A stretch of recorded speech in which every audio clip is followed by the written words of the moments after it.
Good morning. The previous speaker has said a lot of things. Most of them are philosophical. So I'll come down to the ground as a politician, as a practitioner politician. This is very familiar, democracy and development. At times one wonders as to how both democracy and development go together. But I would like to give you one example from my state. We are in a limbo now about, we are implementing a project called Lower Subansiri Hydel project. This project was conceived by Government of Assam in 1955. After that, for long years, lot of research work went on, a lot of investigations, and then this project was handed over to Brahmaputra Board, a central government organization. And from 1980 to 2000, it was Brahmaputra Board who prepared the master plan for putting up a huge Hydel power project for generation of about 6,000 megawatt of power. Of course, then it was scaled down, and project was handed over to NHPC. And from 2002, NHPC started actual construction of the project. All of a sudden, in 2005, some groups started agitating. And then from 2006, it happened like this, that entire civil society was up against this project. And thousands of people would block, for a movement of materials for this project site, and eventually the project was, stopped. So sometime back, there was a review meeting in the Government of India office. I was also there.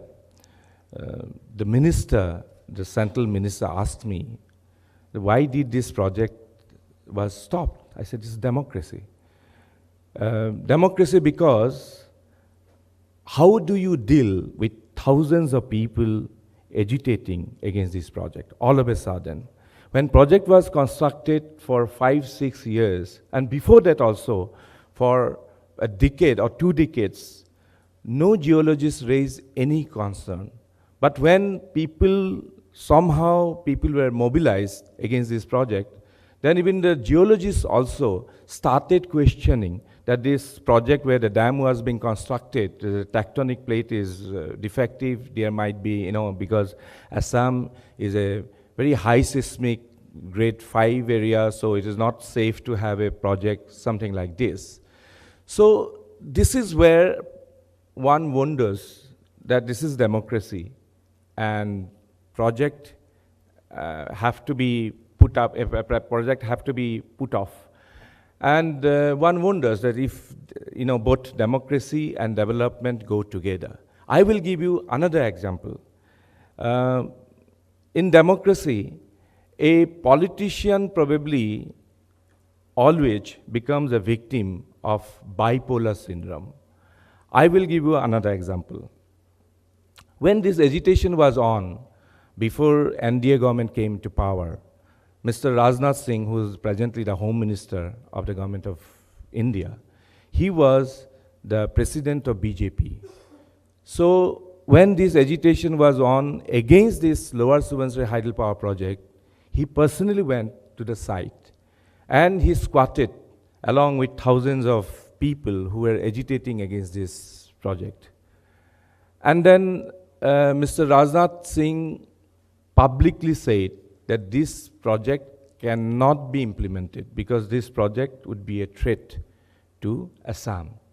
So people applauded him, people really liked this, and he was with the agitationists. Now, NDA government is in power, and Mr. Rajnath Singh is a very responsible minister of the Government of India. The other day, when there was a review, then Mr. Rajnath Singh, in record, said, this project is very necessary for the country. We have to implement this project. When the press people pointed out that sometime back, 2 years back, when he went to Assam, he said this project cannot be implemented. Why are you changing your stance? He says, when one is in government, you have to be responsible. So this is another example of democracy because you have to side, changing your color. I would also like to give you another example. Mr. Jairam Ramesh, who is a very dear friend of mine. Mr. Jairam Ramesh, most of you know that initially he was a power minister, Minister of State for Power, working in the power ministry in the Alia government. And Mr. Jairam Ramesh was one of the most proactive power ministers, because I was also power minister, so both of us, we discussed a lot of things, and was so proactive that he was pursuing each and every power project that was being implemented in the country those days.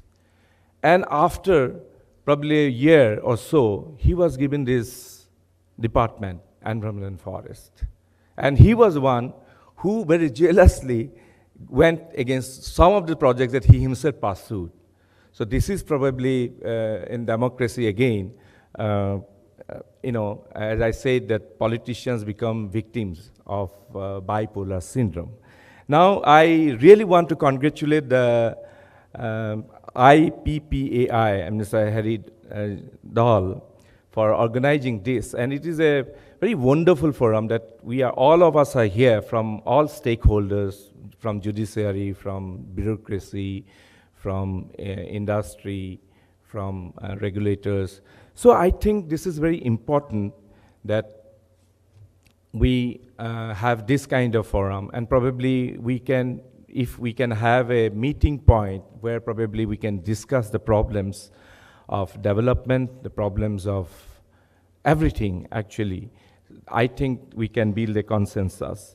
Last evening we discussed about unequal India, and I said when I was there in the panel discussion that India has always been unequal, because India as a democracy grew on the premises of inequality.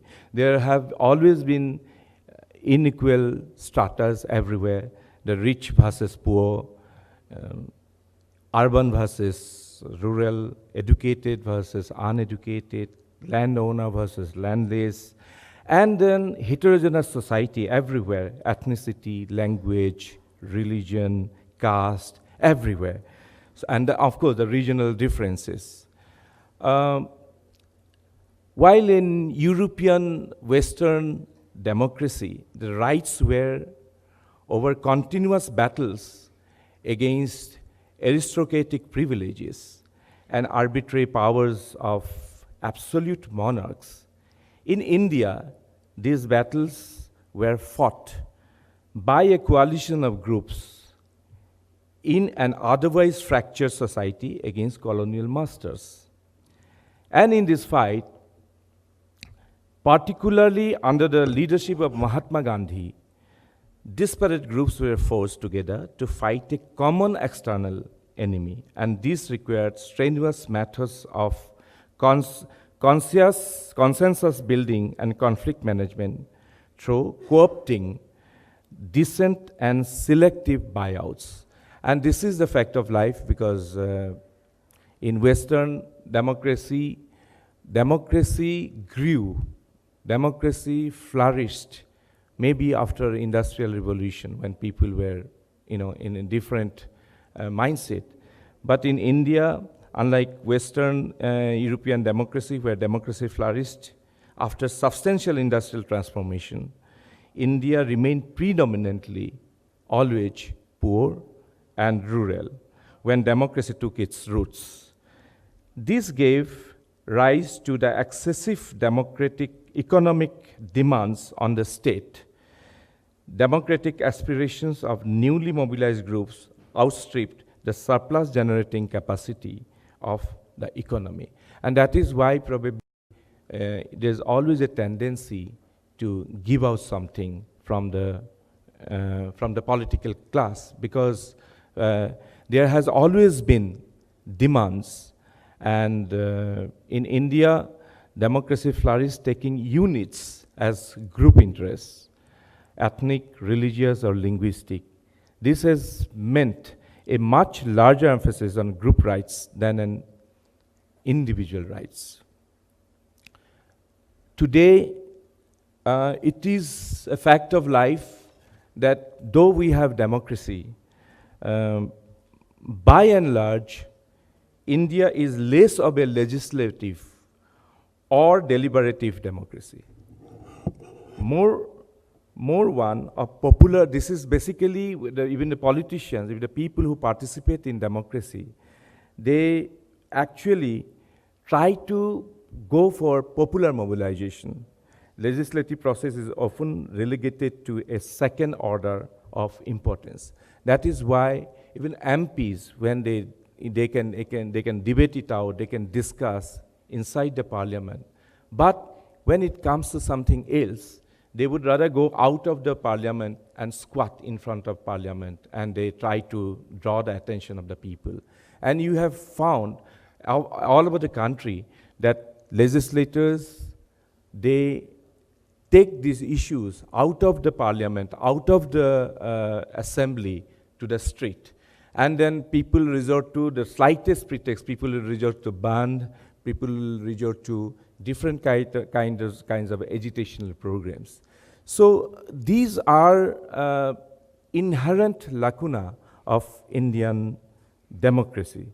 But then, contrary to the postulations, I would like to quote John Stuart Mill, because in the theories of democracy, socio-economic cleavages are often regarded as obstacles to the functioning of democracy. John Stuart Mill considered that free institutions as next to impossible in a country made up of different nationalities. But then India is always of different nationalities, different identities, languages, religions, pressure groups, everywhere. So it is a surprise that India has survived democracy so vibrantly. So contrary to the postulations, democracy has survived, though Indian experience seems to suggest that the very nature of socio-economic heterogeneity may make the divided groups somewhat more interested in the procedural usefulness of democratic processes. Procedural usefulness probably of different forms of protest, of different forms of ventilating their aspirations. So democracy is very vibrant. Today we are the largest democracy in the world, but we are surviving. But we have also different problems. The development at times take its toll. It's very difficult to pursue development the way they have been doing it in China, the way they have been doing in some other countries. It is part of the game. So we have to, in fact, bear with this, and development has to be pursued, building a consensus by education, by, somebody has objected yesterday that when we say about inclusive society, but inclusive society, this concept is very important for us. We cannot leave out any sections of the society.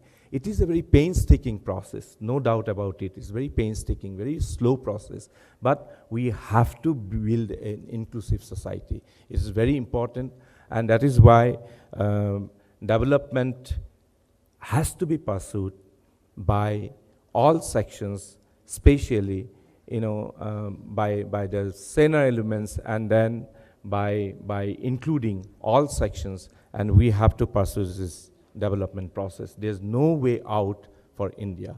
This is what I wanted to say. Thank you.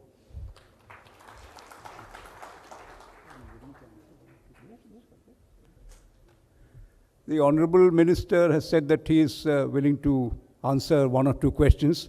Maybe we can take 2 or 3 questions at the most. Anybody asking question to the Minister? Or any clarification on what he just said? Yeah, there. Yes, please. Yes, the lady. Yeah, thank you. Thank you, Mr. Minister. Can you hear me? Yeah. Okay. Two questions, if I remember them one after the other. Can you be a little louder, please? Yeah, two questions, if I remember them one after the other. The first one is about what you just said.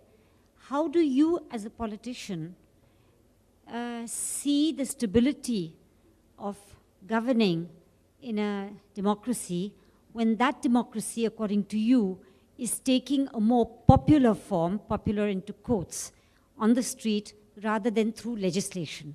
What are the obstacles and dangers that you as a politician see? And the second one is the good example that you gave when you started speaking about a development project which 5 or 6 years after it had started had to be abandoned.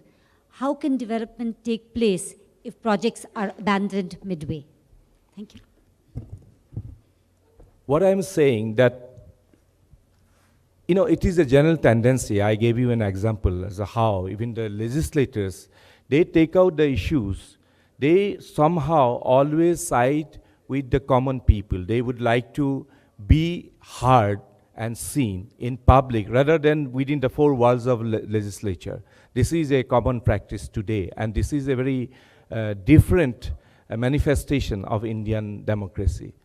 Because, as I say, somehow the common people are not relating what is happening to the four walls of legislature or parliament or whatever. So that this is a common course taken by politicians. So they try to take it out, and they want to be with the people. They want to reflect the group interest or interest of the society. And number two, you were talking about this project. This project has not been abandoned. It has been put in a cold storage for the time being. But then when there are some doubts about this project, about the downstream effect, adverse downstream effect, it is the duty of the stakeholders, whether it's NHPC or Government of India or everybody, to reassure people that these doubts, they have to alert the apprehension of the people. And this is again a communication process. This communication has to be established. Otherwise, it's very difficult to implement projects like this. Just one more question, the last one. Yes, please. For development of the society, people's participation is required. And if you look at our country, the pace of development as compared to the many other developed countries is slow. So do you think is democracy the key impediment in development of the society? No, I don't think, don't say that democracy is the, we don't need democracy. We, by all means, we need democracy. But it is a slow process. You cannot be an authoritarian government. We cannot have a government like China or anybody else. We need democracy because it is the democracy. Through democracy, you have to take every section of the society into confidence. Thanks, sir. Thanks.